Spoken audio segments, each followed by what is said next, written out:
সুপ্ৰভাত মৰমৰ ছাত্ৰ ছাত্ৰীসকল, তোমালোকৰ লগত আজি মই তোমালোকৰ বুদ্ধিয়ক বীৰবল পাঠটোৰ এই প্ৰশ্ন উত্তৰ 4টা আলোচনা কৰিম। ইয়াত তোমালোকক দিয়া হৈছে চোৱা পাঠৰ শেষত অহা মানে তোমালোকক মুখে মুখে প্ৰশ্ন উত্তৰ লিখিবলৈ কৈছে, প্ৰশ্ন উত্তৰ ক'বলৈ কৈছে।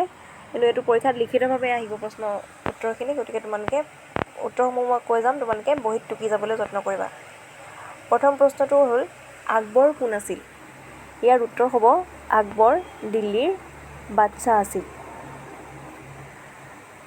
দ্বিতীয় প্ৰশ্নটো হ'ল আকবৰৰ ৰাজসভাৰ আটাইতকৈ বুদ্ধিয়ক সভাসদগৰাকী কোন? ইয়াৰ উত্তৰ হ'ব বীৰবল।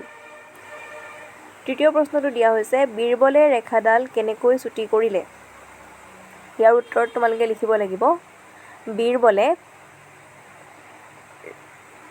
ৰেখাডালৰ তলত, ভালদৰে তোমালোকে লিখিবা বীৰবলে আকবৰে আঁকি দিয়া ৰেখাডালৰ তলত চুটিকৈ এডাল ৰেখা আঁকিলে। এনেকৈ বীৰবলে ৰেখাডাল চুটি কৰিলে। আকবৰে বীৰবলক কি দিলে? ইয়াৰ উত্তৰটো হ'ব আকবৰে বীৰবলক পুৰস্কাৰ দিলে। প্ৰশ্ন উত্তৰখিনি আমি আকৌ এবাৰ আলোচনা কৰিম, তোমালোকে মন দি শুনিবা। আকবৰ কোন আছিল? উত্তৰ হ'ব আকবৰ দিল্লীৰ বাদশ্বাহ আছিল। পাঠটোৰ প্ৰথমতে এইখিনি কথা উল্লেখ আছে, তাৰ পৰা চাই ল'বা তোমালোকে উত্তৰটো। আকবৰৰ ৰাজসভাত আটাইতকৈ বুদ্ধিয়ক সভাসদগৰাকী কোন? ইয়াৰ উত্তৰ হ'ব বীৰবল। বীৰবলে ৰেখাডাল কেনেকৈ চুটি কৰিলে? ইয়াৰ উত্তৰ হ'ব বীৰবলে আকবৰৰ ৰেখাডালৰ তলত আন এডাল ৰেখা চুটিকৈ আঁকি দিলে